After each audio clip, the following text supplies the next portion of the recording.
Greetings, my friends. I got a great story here that I wanted to share with you, just briefly, and I'll link you guys up to it. But this was reported yesterday, and I went ahead and shared the piece here up on the Exalted Truth. And it's actually a brain surgeon who, as it says here in the title, now believes in God and heaven and says the afterlife exists because he had a near-death experience. And as it says here, while in a coma, the neurosurgeon says he was met by a beautiful woman in a place of clouds, big fluffy pink ones, and at first glance it would sound like it's just what most people, most specifically the non-believers, would just chalk up as a fairy tale and kooky story or whatever, but it's actually an amazingly beautiful story, and just another example of how God can reach out to people. And as it says here, a prominent scientist who had previously dismissed the possibility of the afterlife says he has reconsidered his belief after experiencing an out-of-body experience which has convinced him that heaven exists. Dr. Eben Alexander, a Harvard-educated neurosurgeon, fell into a coma for 7 days in 2008 after contracting meningitis. During his illness, Dr. Alexander says that the part of his brain which controls human thought and emotion shut down, and that he then experienced something so profound that it gave me a scientific reason to believe in consciousness after death.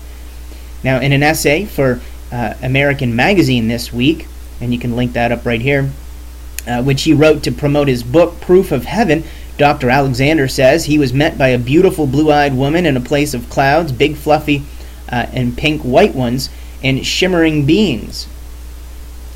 He continues on with saying, birds, angels.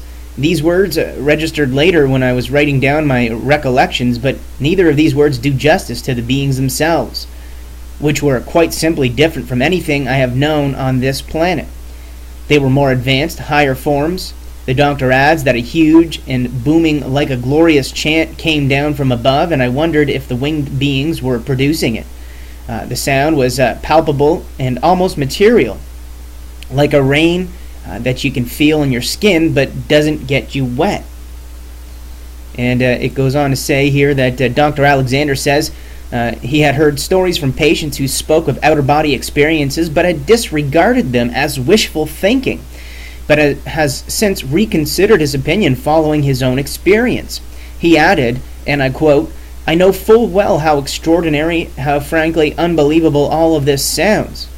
He had someone, even a doctor, told me a story like this in the old days, I would have been quite certain that they were under some spell of some delusion." It goes on to say here, but what happened to me was far from being delusional, as real or more real than any event in my life, and that includes my wedding day and the birth of my 2 sons, he added. I've spent decades as a neurosurgeon, he said, at some of the most prestigious medical institutions in our country. I know that many of my peers hold, as I myself did, to the theory that the brain, and in particular the cortex, generates consciousness, and that we live in a universe devoid of any kind of emotion, much less the unconditional love that I now know God and the universe have toward us.